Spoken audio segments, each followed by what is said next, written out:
What is going on, everyone? Welcome back to the world according to Briggs.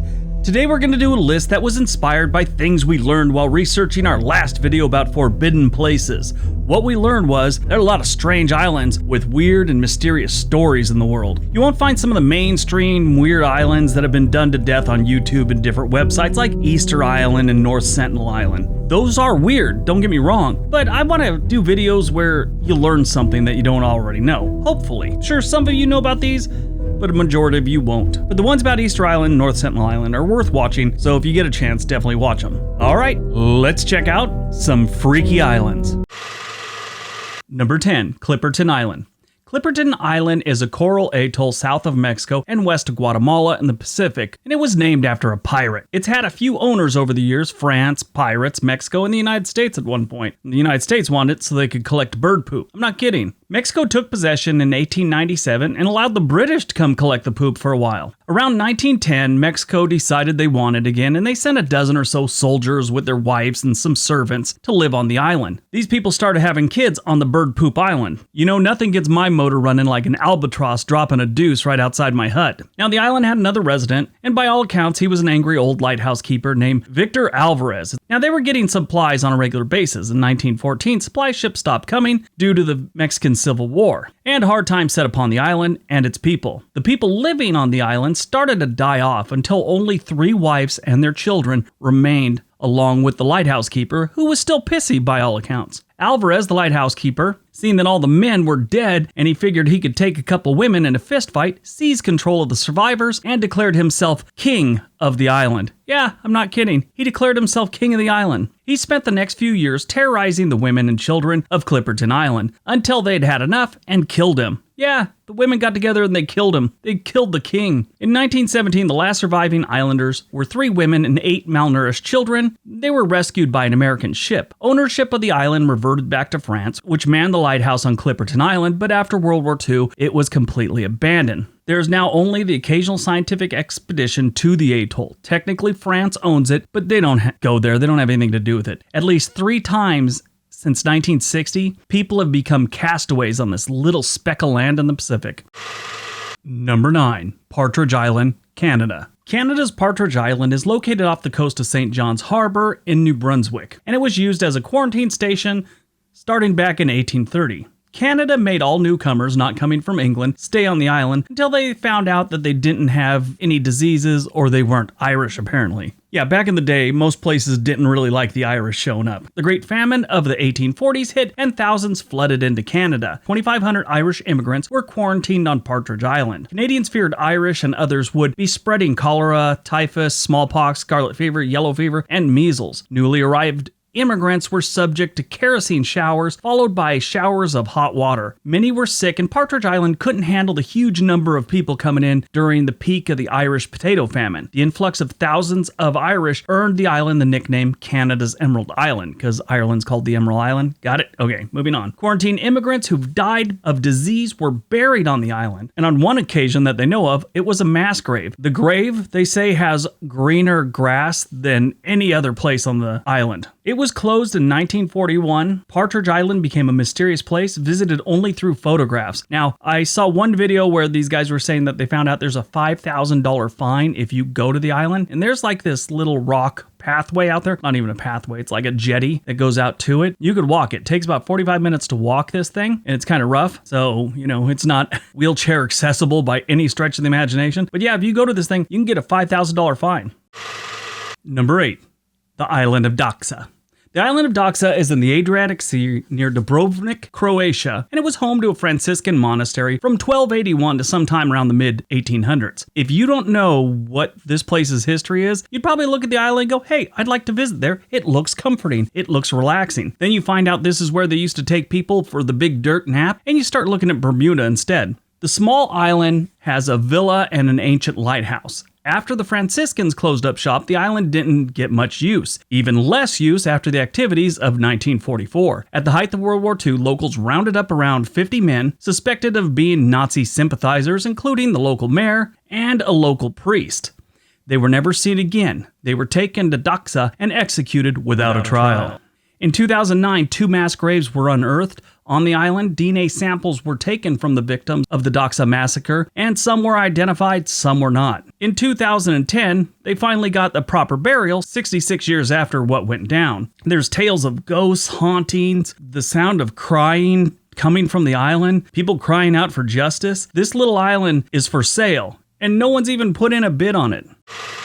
Number 7. Socotra Island. Socotra Island is off the coast of Yemen, and it looks like a location from an episode of The Mandalorian if the writer had eaten some mushrooms right before he started writing the script. Temperatures here are extremely high, and they have some of the strangest landscapes on the planet, with mountains, giant cliffs, strange plants, and a few hermits that live on this remote island, including one hermit that throws rocks at you if you try and visit him. If you're a female, though, he won't throw rocks at you. He'll actually invite you into his hut. Don't shake hands with him, ladies. He'll assume you're married. That creates a whole nother problem. A third of its plant life can be found no place else on the earth. 70% of the island has been set aside as a national park. Now, they have one tree here that has crimson red sap, which earned it the nickname Dragon's Blood Tree. The tree looks like it has its roots on top instead of in the ground, so totally weird looking, like it's from some far off planet in a galaxy far, far away. The only mammals on this island are bats, dogs, and humans. Now, this was really weird. They did this DNA testing thing with them. The native residents here have a DNA possessed by no other people on the planet, and some contend that this is actually where the biblical Garden of Eden was located. Weird island. Number 6. Earthquake Island, Pakistan. The powerful earthquake that killed 39 people and toppled homes in Pakistan in September of 2013 also created an island. The Pakistanis claim that it was a 7.7 earthquake, where the US, their geological survey site in Colorado, claimed it was 7.8. Regardless of what it was, it created an island. There isn't much to this island other than there wasn't an island on a Thursday, there was an island on a Friday, and by Monday it had a Starbucks and a Walmart. Number 5. The Isle of Bermeja, Mexico. So Mexico thought it had an island, and then they didn't. The island of Bermeja was on all the maps since the 1500s. All in the same location. They had ship logs from back in the day saying it was there. This little island isn't something you need to visit for it to be important to Mexico or any country that has an island like this. International law says all countries own all the rights to fishing, oil, and minerals for 200 nautical miles out from their land. So if you have an island that, all the way around it, 200 miles out, that's your area. So this is good. This island was like 55 miles off Mexico's mainland, so this pushed their area out quite a good distance. So life was good. Mexico stretched out a little bit further into the Gulf, and then some Navy ships in 1997 went out to inspect the island, and they couldn't find it. It is supposedly 31 square miles, so chances of them just missing it are very slim. Well, this has kind of been an obsession for Mexico to find this island for the last decade or so, because it kind of put them in a pickle.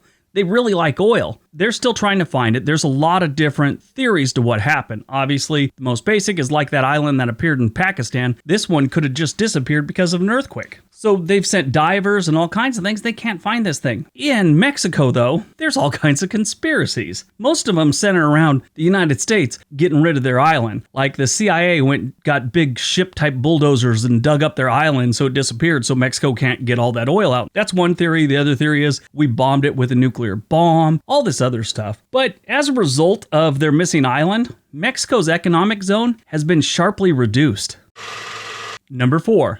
Nan Madol, Micronesia. Explorers first discovered the ruins of Nan Madol nearly 100 years ago on the island of Pohnpei in Micronesia. The island is situated about 1,600 miles from Australia and about 2,500 miles from Los Angeles. The island is just another one of the many beautiful islands in Micronesia with welcoming people and kava. Yes, kava. It's a drink that tastes like dirt, but it helps you relax. When you drink a few cups, your mouth goes numb. The cool thing about this drink is you know when you've had too much because you lose the use of your legs. There's a little island about 100 yards off of Pohnpei where another island that has something weird on it. It's not really as much an island as it is a peninsula type thing. Anyway, there's an ancient city on this little island called Nan Madol. Some locals in Pohnpei refuse to go near the ruins of the city, believing it's haunted. They say human sacrifices went on here and all kinds of weird hoodoo and guru stuff. They don't know much about who built it or why. There was no written documentation, and all they know is from stories passed down from generation to generation, and nobody tells the whole story because they believe if they tell the whole story, they'll die right afterwards. Yeah, that's pretty heavy. Oh, and they think all the rocks were placed there by magic. Like flown through the air, big rocks, and put in place by magic. Number 3, Bannerman Island. Bannerman Island is in the Hudson River, about an hour drive from New York City. If you've ever taken the Metro North train, you can see it, or at least what's left of the castle he built there. Frank Bannerman was, at one point in the 1800s, the biggest arms dealer in the world and one of the richest. He bought and sold surplus military equipment at government auctions at the end of the Civil War. He had a warehouse in New York City that kept all his inventory. That was until he purchased huge amounts of black powder, which, if you don't know, is explosive and can blow up. Well, his neighbors found out about that, and they weren't too keen on what was going on in the warehouse anymore, so he found an island up the Hudson River for his arsenal. He named the island after himself. The next spring, he constructed a small castle on the island next to his arsenal, and life was great, until he died in 1918. That's when construction stopped. The island was abandoned in the 1950s, and on August 8, 1969, a fire gutted the arsenal, and New York State, which had bought Bannerman Island and its buildings in 1967, declared the island off limits. It reopened in 2017, and you can now take tours there, and they'll tell you all about the weirdness that went on there. Number 2, Norman's Cay, Bahamas. Norman's Cay is a small island in the Bahamas that served as the headquarters for Carlos Letter's smuggling operation from 1978 till around 1982. Everyone's heard of Pablo Escobar. Well, he was one of his best smugglers. And what's really weird about this dude, he was doing it for the money, but he was also doing it to try and overthrow the United States. You know, he was kind of selling it and then buying weapons for guerrillas in Colombia and all this other stuff. It's just a whole weird mess. Anyway, there was a small airstrip here which they lengthened and started flying in a fleet of airplanes in from Colombia and out to the United States. The entire island had armed guards, attack dogs, radar, the whole thing. They spared no expense for their security. It only lasted 4 years. Actually, in that business, that's a long time. In the movie Blow with Johnny Depp, they touched on the island briefly, but it is an interesting story. Apparently they had legendary parties there, and it was just a crazy island to be anywhere near. They always said you didn't want to land there, like if your plane had problems, ditch it in the ocean, don't land there. All right, before we get to number 1, don't forget to hit that like button. Really helps out the channel, as does hitting the subscribe button. Be part of our community. Hit that subscribe button. All right, on to number 1.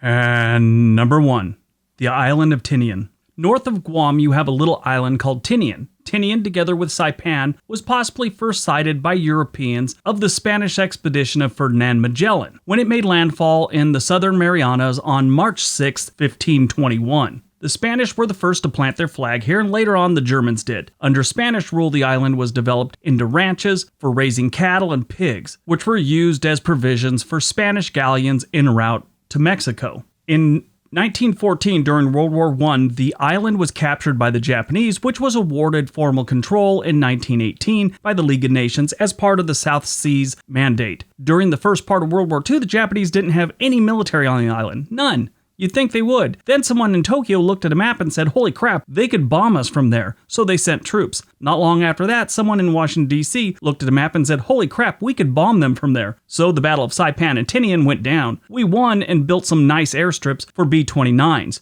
These were the airplanes that dropped the atomic bombs on Japan. The remains of the bomber base and the atomic bomb pits still remain. So do the Japanese fortifications located at the North Field. There's a memorial on the old airfield at the load pits. These were pits they had to dig into the ground so they could put the bombs in the ground. They were so big you couldn't load them conventionally, so you had to drive over the pit and they'd put the bomb in through the pit. Now they've got a nice roof over them with glazed panels and metal framing, and they're safe for viewing. So if you ever go to the island of Tinian, which most people don't, you could see them. So the island of Tinian pretty much played a major part of ending World War II, at least the war in the Pacific.